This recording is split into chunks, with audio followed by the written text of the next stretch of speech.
नमस्कार, जय भीम. दैनिक बहुजन सौरभच्या युट्यूब चॅनलमध्ये सर्वांचं स्वागत. आज दिनांक 13 नोव्हेंबर 2024. आज देश विदेशातील घडामोडीकडे लक्ष देऊया आपण. मोदी आणि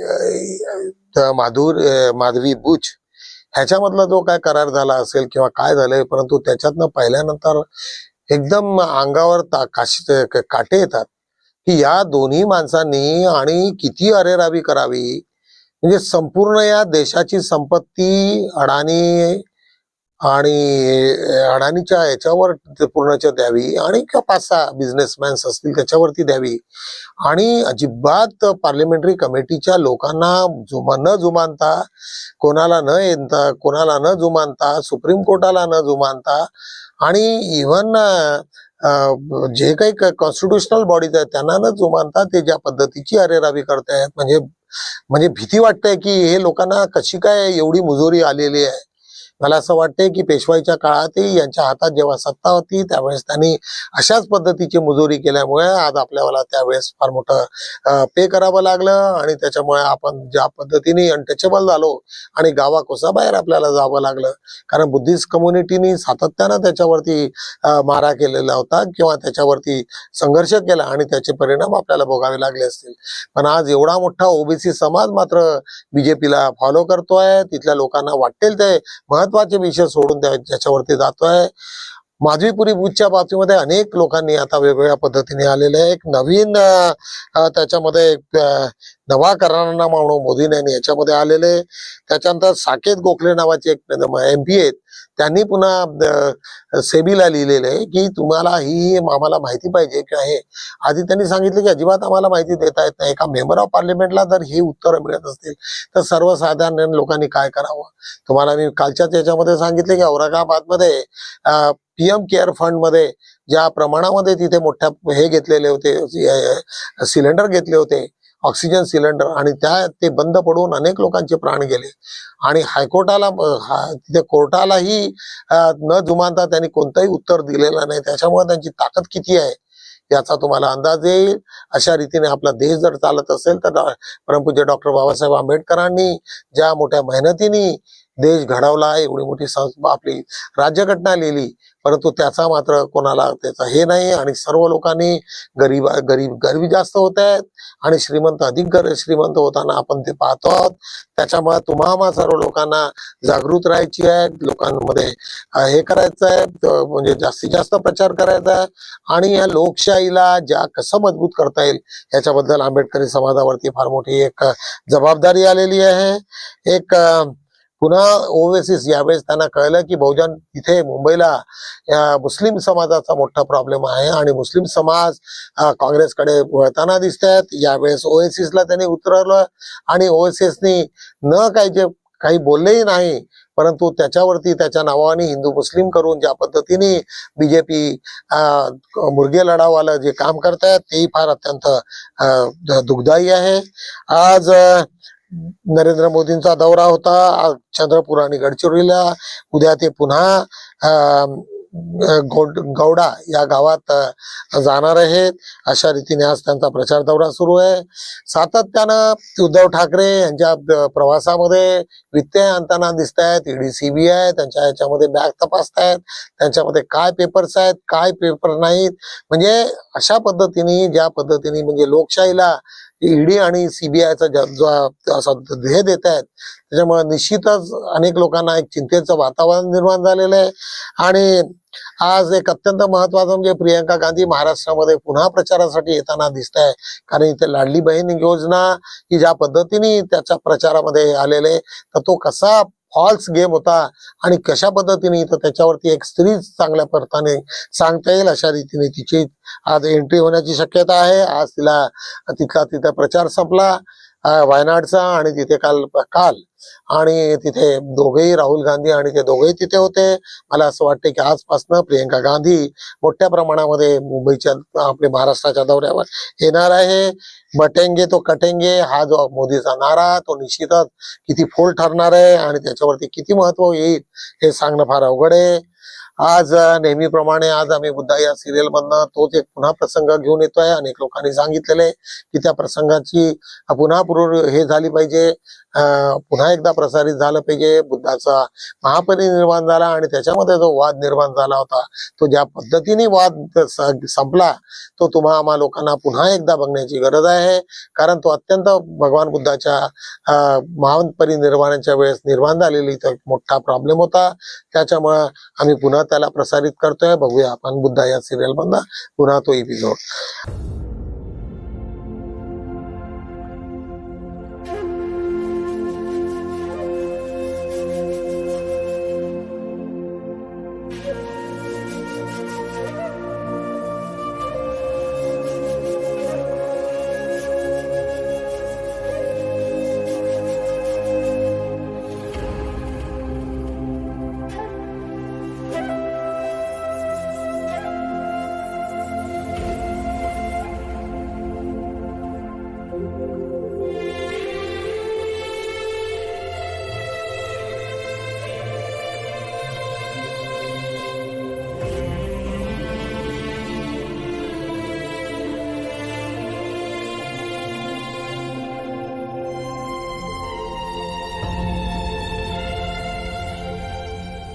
मलराजू,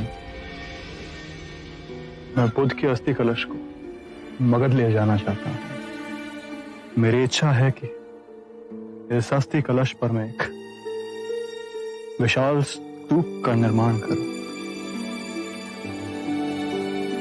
ये अस्थियां तो हमारी हैं, महाराज अजातशत्रु। हमने कल्पना की है कि हम बुद्ध के लिए एक भव्य स्तूप का निर्माण करेंगे, इतना भव्य जो विश्व में किसी ने नहीं देखा हो। आत्मबोधि प्राप्त बुद्ध सर्वप्रथम मगध पधारे थे, किंतु ये भी ना भूले राजन कि बुद्ध ने स्वेच्छा से महापरिनिर्वाण कुशीनारा में किया था। लिच्छवी के राजा होते हुए हमें लगता है इन पर हमारा अधिकार है। बुद्ध को सबसे प्रिय हमारी राजधानी वैशाली थी। चाहे तो इनके किसी भिक्षु से पूछे, वैशाली का जन जन बुद्ध की गर्मानुसार स्तूप का निर्माण करेगा। ये अनुचित है। हाँ, अनुचित है। ये जो भी निर्णय हो न्यायपूर्वक होना चाहिए। बुद्ध हमारे भी थे। बुद्ध का प्रेम और ज्ञान हमारी संपदा है। मैं कहता हूं इन अस्थियों पर सर्वप्रथम अधिकार हमारा है। बुद्ध क्षत्रिय थे और हम भी क्षत्रिय हैं, इसलिए सर्वप्रथम हमारा अधिकार है। ये कौन सी बात हुई? प्रभु क्षत्रिय थे तो हम भी क्षत्रिय हैं। हम सबसे सुयोग्य हैं बुद्ध की अस्थियों पर स्तूप निर्माण करने के लिए। हम भी कपिल वस्तु के शाक्य हैं। बुद्ध बनने से पहले युवराज सिद्धार्थ हम शाक्यों के अधिपति थे। बुद्ध का यह जन्म सिद्ध अधिकार है कि उनकी अस्थियों का स्तूप कपिल वस्तु में ही बने। हम बलिया के राजा हैं, इसलिए ये अधिकार हमारा भी बनता है। और कोलिया वाले कोयला वाले के हाथ पे हाथ धरे रहेंगे। बुद्ध जन्म से क्षत्रिय भले ही हो, लेकिन ब्रह्म ज्ञान की जिस अवस्था तक वे पहुँचे हैं, उसके पश्चात वे हम ब्राह्मणों में सम्मिलित हो गए। हम विद्यादीप के ब्राह्मण ही सबसे अधिक उनकी पूजा अर्चना करने के योग्य हैं। तो स्तूप बनाने का अधिकार भी हमें ही मिलना चाहिए। ठहरिए, इस बात का एक ही निवारण है। प्रभु ने जहां अपना शरीर त्यागा वो स्थान बुद्ध का हुआ। स्तूप बनेगा तो यहीं बनेगा। हम इस तरह बलपूर्वक आप सबको इनकी अस्थियां ले जाने नहीं देंगे, अन्यथा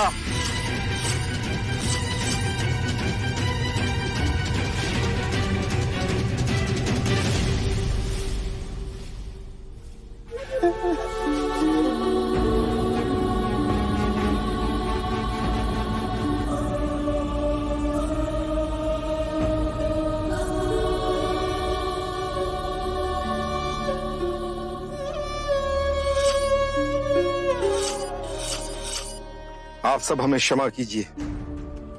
हमें इस पावन स्थान की गरिमा का भी ध्यान नहीं रहा। हमें सब बुद्धि देने के लिए मैं आपका आभारी हूं, किंतु इस विवाद का हल इतनी आसानी से नहीं निकलेगा।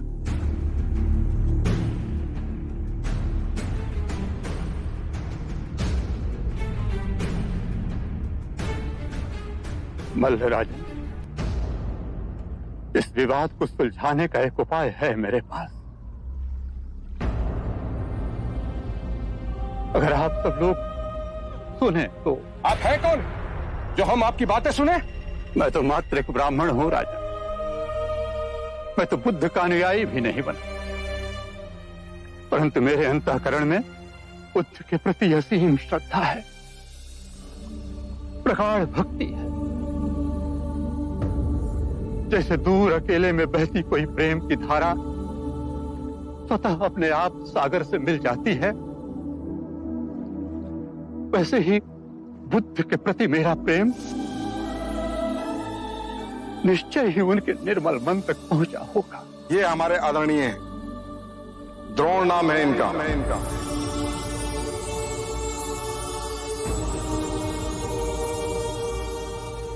इतने सारे स्थानों को छोड़ आपने कुशीनारा का चयन क्यों किया? एक अंतिम भिक्षु को दीक्षा देनी, और ब्राह्मण द्रोण भी यहां रहते हैं।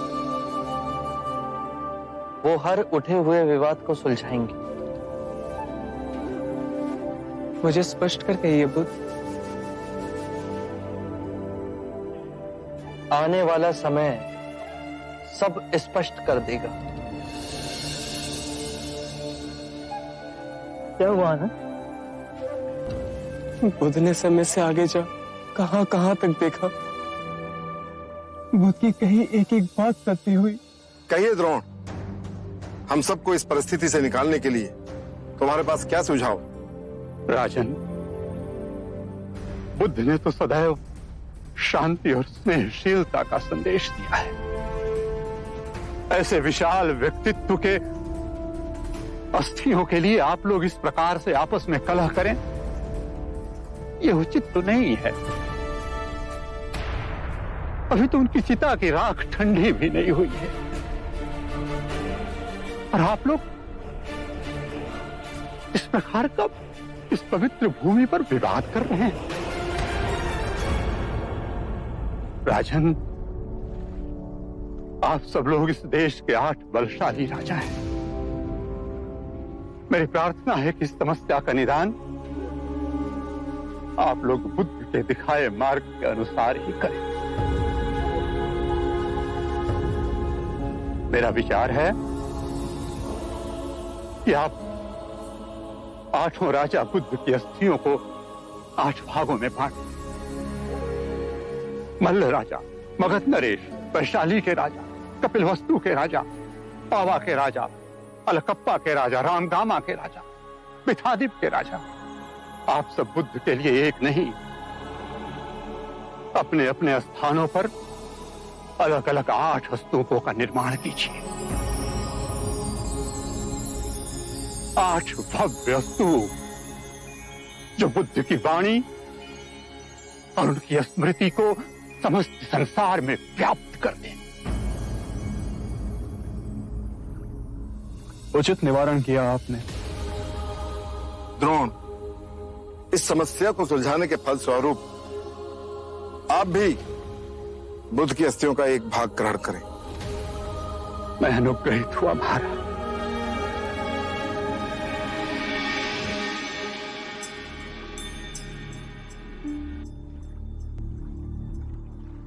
आप आनंद हैं। आपके प्रेम और निष्ठा की चर्चा तो आज कण कण में व्याप्त है। आप द्रोण हैं, आप आएंगे इसकी सूचना पहले ही बुद्ध से मिली थी। मैं ही अज्ञानी समझ ना सका। लाई, यह अस्थि कलश हमें दे दीजिए। हम इसे 9 भागों में बांटें। राजगृह में मगध के राजा इस पर स्तूप बनाएंगे, वैशाली में लिच्छवी नरेश स्तूप का निर्माण करेंगे, कपिलवस्तु में शक के राजा इस पर स्तूप बनाएंगे, अलकप्पा में बलिया के राजा स्तूप बनाएंगे, तामगामा में कोलीय राजा स्तूप बनाएंगे। विथादीप में विथा जनमानस स्तूप का निर्माण करेंगे। मल्ल राजा कुशीनारा और पावा में स्तूप बनाएंगे।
आनंद, भ्रमित होना देखो, बुद्ध हर स्थान पे है। इस पत्ते में, नदी के इस बहाव में, इन सूर्य की किरणों में, तुम्हें छूती वायु मेरा आशीर्वाद ही तो है आनंद। मैं इस मिट्टी में भी बसा हूं।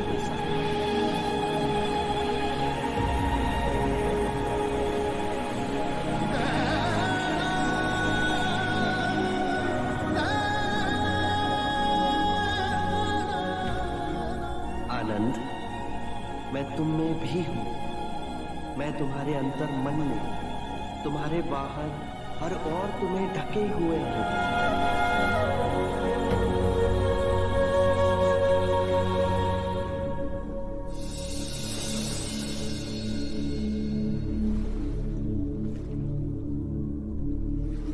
लोग कहते हैं पानी पे चलना या वायु पे चलना चमत्कार है। बुद्ध ने कहा इवाम मी सुतम, सबसे बड़ा चमत्कार ना पानी पे ना ही वायु पे चलना है, अपितु पृथ्वी पे चलना है। हर दिन हमारे चारों ओर चमत्कार घटित हो रहे हैं, पर हम उन्हें नहीं देखते। नीला आकाश, श्वेत बादल जो हर क्षण अपने आकार बदलते हैं, पेड़ों को ढके कितने अनोखे प्रकार के पत्ते, एक छोटे शिशु की काली जिज्ञासु आंखें, यही जीवन के चमत्कार हैं। बुद्ध के प्रेम और करुणा के दिखाए मार्ग पे फिर असंख्य शुद्ध आत्माएं चल पड़ी। ये पैरों के निशान भारत से हो Sri Lanka, Nepal, Tibet, China, Myanmar, Indonesia, Vietnam, Japan और फिर विशाल सागर की दूसरी ओर अमेरिका में उभरते हैं, पृथ्वी को अपनी बाहों में समेटे हैं। 2500 वर्ष पहले बुद्ध इस पृथ्वी को आनंदित कर गए। उनकी उपस्थिति आज भी है और अनंत काल तक रहेगी। अपो दीपो भव, अपना दिया स्वयं बनना, अपने बुद्ध को पहचानो, जागो और धर्म के मार्ग पे चलो, अपने अंतर के संग को साधो, अपनी शरण में जानो, किसी को ना खोजना, जो है सब अस्थिर है, उसके बीच स्थिर रहना, परिश्रम से निरंतर संघर्ष करना, कभी हार ना मानना। आज पुन्हा आम्ही आज दैनिक बहुजन सौरभचा थोडा आढावा घेऊया। आज दैनिक बहुजन सौरभ मध्ये झारखंड मध्ये पहिल्या टप्प्याची प्रचार सांगता, म्हणजे आज तिथे प्रचारात माध्यम बंद झालेलं आहे आणि तिथलं अजूनपर्यंत यावेळेस सर्व प्रसार माध्यमाला जे प्रेडिक्शन करत होते त्या लोकांना चीफ इलेक्शन कमिशननी मोठ्या प्रमाणामध्ये फटकार लावलेली आहे. पुन्हा उद्धव ठाकरेचं तिथं बोलणं त्याच्यामध्ये फार मोठ्या प्रमाणात गमतीचं होतं. तो गळने का थांबेल तो जाएगा. तिथे जे आता ज्या पद्धतीने अयोध्यामध्ये तिथे गळती लागलेली आहे आणि मोठ्या प्रमाणाने नुकसान झालेलं आहे, तर तिथे उद्धव ठाकरे म्हणतात की मी आता तिथे ज्यावेळेस ते सर्व थांबेल त्यावेळेस मी निश्चितच जाईल. याच्यामुळे पुन्हा लोकांना हिंदुत्वाचा एक मोठा जो व्हॅक्युम आहे तो आपले उद्धव ठाकरे पूर्ण करतील. युक्रेन इस्रायल युद्धामुळे कार्बन उत्सर्जनामध्ये वाढ, मोठ्या प्रमाणामध्ये कार्बन डायऑक्साईड तिथे निर्माण झालेलं आहे आणि त्याच्यामुळे पूर्ण हवामानाला फार मोठ्या प्रमाणात तडा बसलेल्याचं आज तिथे ती बातमी आहे. जम्मू विभागात दहशतवादी कारवायात वाढ, वर्षभरात 44 ठार. तिथे आता लोकशाही पद्धतीने इलेक्शन झालं आणि आता मीडिया मात्र त्याला काहीतरी सांगून तिथे राष्ट्रपती राजवट आणण्याच्या विचारात दिसतात. केरळमध्ये 2 IAS अधिकाऱ्यांना निलंबित, ज्या प्रमाणात त्यांनी एक मोठा एक व्हॉट्सअप ग्रुप तयार केला होता आणि एक सर्वसामान्य माणसासारखं त्या लोकांना चिथावणी याच्यासारख्या अनेक घटना झाल्या, त्याच्यामुळे त्यांना बंदी निलंबित करण्यात आलेले. 14 वर्षानंतर DSPची भाजीवाल्या मित्राला शोधून काढले. त्यांच्यात एक ही भोपाळची बातमी आहे. 14 वर्षानंतर त्यांची भेट झाली. त्याच्याच बाजूला भरधाव कारने तब्बल 35 जणांना चिरडले. नवी दिल्लीतली बातमी आहे. चीनमध्ये ती घटना घडलेली आहे आणि ज्या पद्धतीचा ऍक्सिडेंट झालेला आहे त्याची आम्ही बातमी आज तिथे दिलेली आहे. ड्रॅगन पॅलेस टेम्पलला 25 वर्ष पूर्ण, त्याच्यामुळे तिथे एक मोठा कार्यक्रम घडण्यात आला. कार्तिक पौर्णिमेला वर्धापन दिनानिमित्त तिथे मोठा कार्यक्रम होणार आहे. 25 वर्ष कंप्लीट झाल्यामुळे जगभरातील बौद्ध भिक्षू तिथे येणार. पुन्हा त्याच्या बाजूला एक दैनिक बहुजन सौरभचा एक छोटीशी जाहिरात आहे. तुम्हा सर्व लोकांची जबाबदारी आहे की दैनिक बहुजन सौरभ जास्तीत जास्त लोकांपर्यंत कसा पोहोचेल. आज पान 2 वरती बघूया. आज टायटल आहे, तुम्ही सूर्याप्रमाणे स्वयंप्रकाशित व्हा, पृथ्वीप्रमाणे परप्रकाशित होऊ नका. आजचं टायटल अत्यंत महत्वाचं आहे. महाराष्ट्र विधानसभा निवडणूक याच्यावरती आज आमचे अरविंद गेडाम यांनी संपूर्ण विश्लेषण करून आपण काय करायला पाहिजे याच्यावरती सर्व लोकांना ते वाचनीय आहे. त्याच्यामुळे आपली तिथे भूमिका काय असली पाहिजे याच्यावरती हा सुंदरसा लेख. आज पुन्हा संपादकीयमध्ये जाहीरनामे आणि विचारपूर्वक मतदान. आज जाहिरातमध्ये हिंदू मुस्लिम आणि असे वेगवेगळे मुद्दे आणलेले आहेत, परंतु याच्यामुळे किती आपल्याला रोजगार प्राप्त करतील आणि कोणीही त्याच्यावरती न बोलता याच्यामुळे सर्व लोकांना एक आमचा हा जो अग्रलेख आहे अत्यंत महत्वाचा आहे. जिवंत माणसांचे जिवंत वृत्तपत्र बहुजन सौरभ. आज श्रीराम बनसोड यांनी केलेलं वक्तव्य. आज स्लम महोत्सव अनोखी संकल्पना परिवर्तनाच्या दिशेने, त्याच्यावरती इजेड खोब्रागडे यांनी लिहिलेला हा लेख अत्यंत वाचनीय आहे. ज्या पद्धतीने त्यांनी कार्यक्रम सुरू केलेला आहे. आज त्याच्याच खाली आज पान 3 वरती बघूया.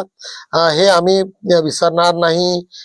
ज्या पद्धतीने भारतीय न्याय व्यवस्था आंधळी झालेली आहे, मुखी आणि ज्या पद्धतीने आता DY चंद्रचूड यांनी ज्या पद्धतीचं वक्तव्य केलेलं आहे आणि ज्या पद्धतीचे निकाल झाले त्याच्यामुळे सर्व लोकांना धक्का बसला आणि त्याच्यामुळे हे आम्ही विसरणार नाही असा हा प्रकाश सुटे यांचा हा लेख अत्यंत महत्वाचा आहे. आज मतदार लाचार गुलाम झाला आहे, भूषण बसमे यांचा हा लेख अत्यंत महत्वाचा आहे. भारत देशात 80 कोटी गरीब जनता मोफत राशनावर अवलंबून आहे. आज त्याच्या स्वातंत्र्याच्या नंतरही एवढी मोठी विषमता आमच्या देशामध्ये आम्हाला पाहायला मिळते. हे अत्यंत लाजिरवाणी बाब आहे. लैंगिक विकृतीची कारणे व उपचार पद्धती याच्यावरती अस्मिता मेश्राम हिचा लेख अत्यंत वाचनीय आहे. स्त्रियांसाठी पुरुषांसाठी असे लेख फार कमी आम्ही छापत असतो, परंतु हे वैचारिक दृष्ट्या अत्यंत महत्वाचं आहे आणि लोकांना त्याच्याबद्दलची अनेक जाणीव असणं अत्यंत गरजेची आहे. एक त्याच्या शेजारी एक चांगलासा लेख दीप्ती खोब्रागडेचा, जीवनाला वन्स मोर पर्याय नाही. त्याच्यामुळे जे काही आहे ते काही तुम्हाला आताच करायचं आहे आणि इथेच करायचं आहे. त्याच्यामुळे तुम्ही त्याच्याबद्दल वाचनीय लेख आहे. निश्चितच त्याच्यातनं तुम्हाला प्रबोधन होईल. शिक्षण क्षेत्र आणि शोषित समाज हे क्रमशः लिहित आहेत. आज आमचे संदीप गायकवाड यांचा हा लेख अनेक लोकांना हे आवडलेले. आज 5-4 प्रति बघूया. पश्चिम विदर्भात गेल्या निवडणुकीपेक्षा दुप्पट महिला उमेदवार रिंगणात. अनेक महिला आलेले आहेत. अधिकांश महिला बीजेपीने उभ्या केल्याचं बोलल्या जाते, पण खरं काय ते आता वेळच सांगेल की त्याचा इफेक्ट किती होतोय आणि काय होते. जागतिक सिकल सेल परिषद गौतम डोंगरे यांचे प्रतिपादन. आपल्या दलित समाजामध्ये सिकल सेलचं प्रमाण मोठ्या प्रमाणात असल्यामुळे हा अत्यंत जिव्हाळ्याचा प्रश्न आहे. 45वा लॉंग मार्च वर्धापन दिवस साजरा. आज आमचे याचे प्रणेते आज दीक्षाभूमीचे जो प्राध्यापक जोगेंद्र कवाडे आमचे मित्र, आज त्यांचा इथे मोठा नागपुरात कार्यक्रम झाला. 45वा लॉंग मार्च वर्धापन दिवस साजरा करण्यात आला. आज उत्तर नागपुरासाठी आम्हा ज्येष्ठ नागरिकांची नवी सुरुवात झाल्याचं आज एक बातमी. आज आम्ही उत्तर नागपूरची बातमी. जिल्हा परिषद शिक्षक सुदाम पवार यांचा सेवानिवृत्ती निमित्त सत्कार झाला. एरंडी गावच्या रंगभूमी अभिनय मंचाचा सुवर्ण महोत्सव. त्याच्याच खाली आज आमचे मित्र अंधश्रद्धा निर्मूलनाचा प्रयास, सदैव मनी हाच ध्यास, रामभाऊ डोंगरे यांचा हा लेख दैनिक बहुजन सौरभच्या सौजन्यानं आज त्यांनी जे उद्गार काढलेले आहेत त्याच्यामुळे निश्चितच आम्हाला त्याचा अभिमान वाटतो. अंधश्रद्धा निर्मूलन करणं हे तुम्हा सर्व लोकांची जबाबदारी आहे. अशा रीतीने आम्ही दैनिक बहुजन सौरभचा आढावा घेतलेला आहे. निश्चितच मी रोजप्रमाणे आजही तुम्हाला निवेदन करेल की जे लेख चांगले आहेत, जे आर्टिकल चांगलेले असतील, ज्या कविता चांगलेल्या असतील त्यांना क्रॉप करा, सर्व लोकांना पाठवा, किंवा PDF आम्ही रेग्युलर तुम्हाला पाठवत असतो. त्या PDFचाही सुद्धा मोठ्या प्रमाणे वापर करा. सर्व फ्री आहे आणि निश्चितच त्याच्यामुळे लोकांची जागृती होईल आणि आपल्या लोकांना वेगळी दिशा मिळेल. हाच आमचा उपक्रम आहे. एवढंच बोलतो आणि थांबतो. भेटूया आपण उद्या. जय भीम.